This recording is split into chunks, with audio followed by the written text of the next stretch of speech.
Vamos entonces a dar inicio al segundo panel de esta tarde, que se titula Respuestas estatales a las violencias. En primer lugar, va a tener la palabra Sergio Gago, quien es vicepresidente segundo del Colegio de Magistrados y Funcionarios de la provincia de Buenos Aires. Sergio, te escuchamos.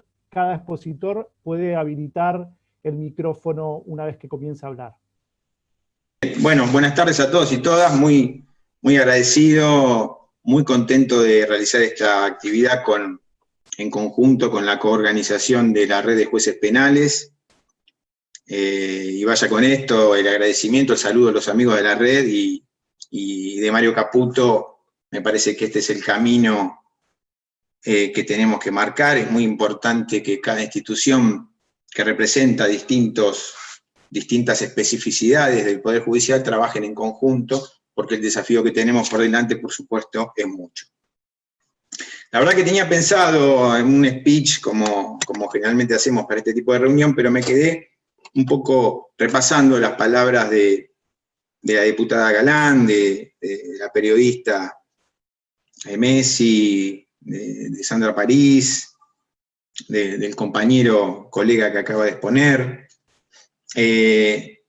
Un poco volviendo sobre esos temas, hablábamos en principio de violencia de género, la periodista nos habló de su preocupación por la violencia institucional, la diputada nos hablaba del gran problema de las vacantes y la importancia de tener un poder judicial que esté consolidado, que esté integrado, que esté completo. Y como estamos hablando de violencia, me parecía importante comenzar mencionando estos episodios, que ya algunos colegas aludieron, ¿no? El caso del panadero, el caso de La Matanza. Yo soy vicepresidente segundo del colegio y soy también presidente de la Asociación de Matanza, donde tenemos una especie de condominio con los hechos violentos y mediáticos. Digo condominio porque también hay otras departamentales que participan de esta particularidad. El caso del panadero, un predio de fiscales y jueces que fue invadido hace poco tiempo en La Matanza por un conjunto enorme de personas furiosas que vulneraron el cordón policial, entraron a las dependencias, tirando piedras, agrediendo a la gente, produciendo lesiones, y que no terminó en un desastre peor por esas cosas de fortuna que creo que tenemos los argentinos. En definitiva, también hechos vinculados con los medios de transporte, muy frecuentes en La Matanza, ¿no? Entonces, a raíz de toda esta violencia que estamos viendo, que estamos percibiendo, traté de ir un poco a los números, traté de fijarme en estadísticas, y traté de fijarme en la respuesta que desde el Poder Judicial estamos dando, porque dentro de esta jornada titulada Respuestas Estatales, lo que yo voy a tratar de hablar es la respuesta desde el Poder Judicial. Y también la respuesta desde el Colegio de Magistrados y Funcionarios y de las asociaciones, colegios y uniones departamentales, porque si bien no formamos organizaciones estatales, las mismas están integradas por magistrados y funcionarios del Poder Judicial, y el objetivo central de esta colegiación es mejorar el servicio de justicia. Entonces, cuando comenzamos la pandemia, desde el Colegio Provincial y cada presidente de cada asociación de las 19 departamentales de la provincia, decidimos honrar, como siempre y más que nunca, la satisfacción de garantizar el servicio y la tutela efectiva y continua de los derechos de la ciudadanía de los bonaerenses. Esto fue rápidamente verificado en los números.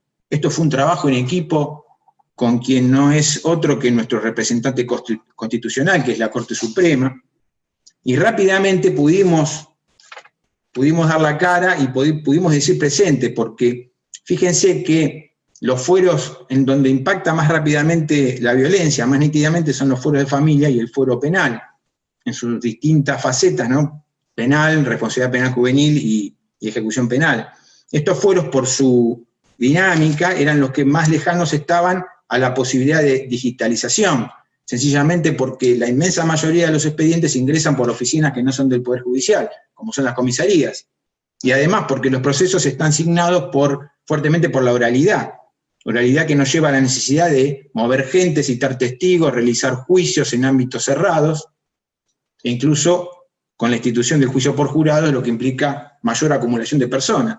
Entonces, enfrentar la violencia desde el Poder Judicial en estas condiciones pandémicas era realmente un desafío enorme, pero fueron muy pocos los días que tardamos en alinearnos, en aceptar la digitalización absoluta a partir del mes de junio, en trabajar articuladamente con la Corte para poder tener la ductilidad como para poder afrontar este enorme desafío, y así fue que a los pocos meses de la gestión, la Corte elaboró sendos informes, donde también lo hizo la Procuración, donde sintéticamente se pudo poner en números y en datos concretos que el Poder Judicial de la provincia de Buenos Aires estaba trabajando en algunos órganos más que el año pasado, en otros aún aproximadamente 60%, como son los órganos de primera instancia, los que tienen más dificultad para realizar los actos procesales justamente por la necesidad de hacer juicios,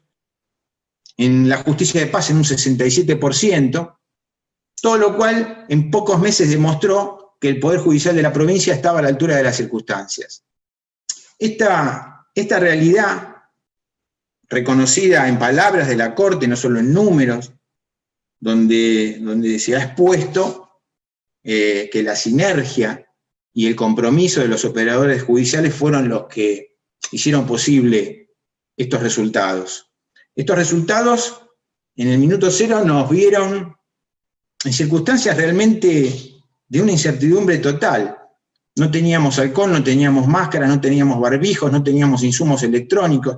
Fuimos las asociaciones, colegios y uniones departamentales los que empezamos a comprar, autofinanciándonos, todos los elementos necesarios para poder salir adelante con este servicio. Y así fue que compramos barbijos, compramos alcohol, compramos máscaras, compramos cámaras web, compramos micrófonos, parlantes, adherimos al convenio de teletrabajo, como decía Pablo Noel al principio, permitimos generar una cantidad exponencial, crecientemente exponencial, de contactos remotos, trabajamos en forma presencial y desde nuestros hogares, ponemos nuestros recursos personales, y después, obviamente, trabajando en conjunto y articulando con la Corte, con Colproba y con el gremio, como para poder llevar ahí nuestras sugerencias, nuestros reclamos, aceptar decisiones y proponerlas, y en definitiva, llegar a los meses actuales con un elevadísimo nivel de productividad.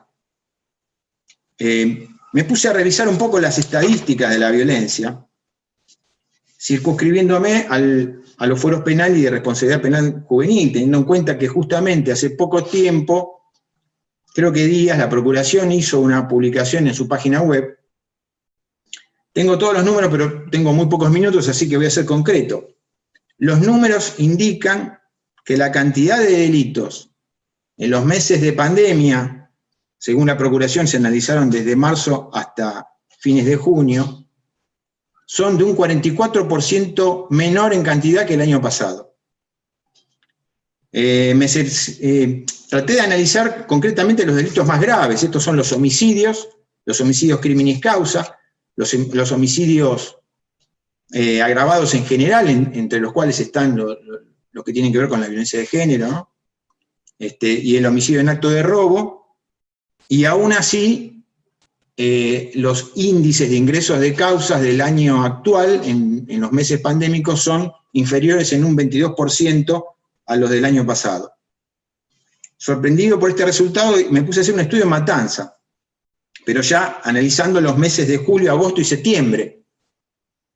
Y ahí determiné que también, con relación a los mismos meses del año pasado, el índice de ingreso de causas era inferior en aproximadamente un 40%. ¿Qué quiero decir con esto? Que no estoy negando la violencia, lo que estoy diciendo es que la violencia que estamos percibiendo, al menos hasta hoy, no es cuantitativa, sino cualitativa.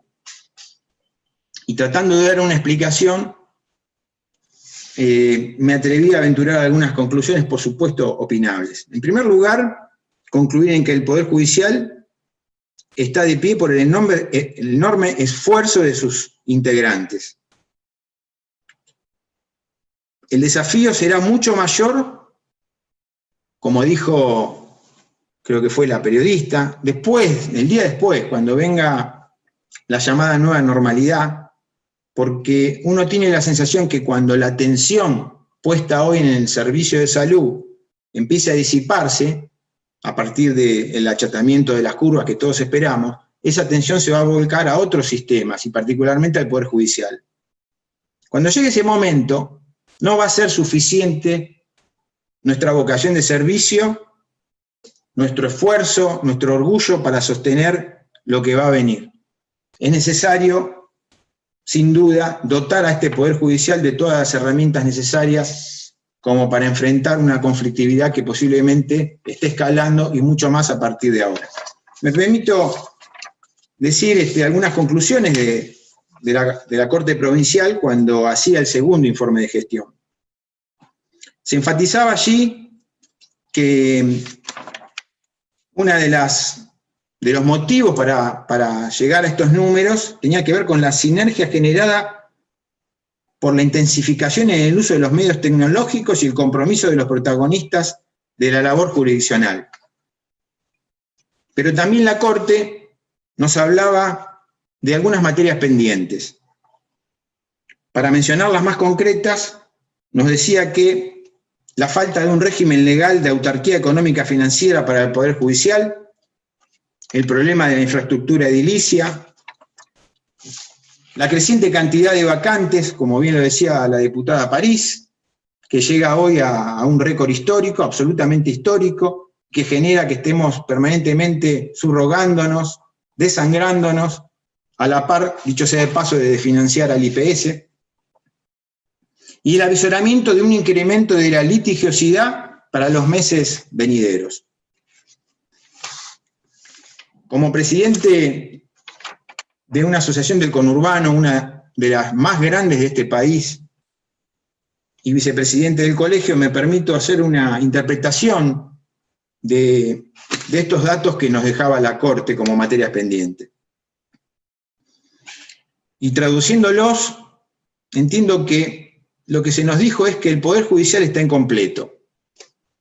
Está incompleto porque faltan 600 o 700 magistrados y están paralizados los mecanismos de designación. Está incompleto porque falta presupuesto. Está incompleto porque nos faltan insumos y lo tenemos que poner nosotros. Está incompleto porque faltan edificios. Solo por mencionar Matanza, hay edificios que hay órganos judiciales que por muchos años no se pueden poner en funcionamiento porque no hay dónde ponerlos. Y son precisamente juzgados de familia, donde la demanda de la ciudadanía de justicia es enorme. Está incompleto porque no hay justas compensaciones. El Poder Judicial de la provincia se ubica hoy entre los 2 peores pagos de todo el país. Sobre 24 jurisdicciones está en el nivel 22, en ámbitos territoriales donde el costo de vida es a veces mucho mayor que en otras regiones del país.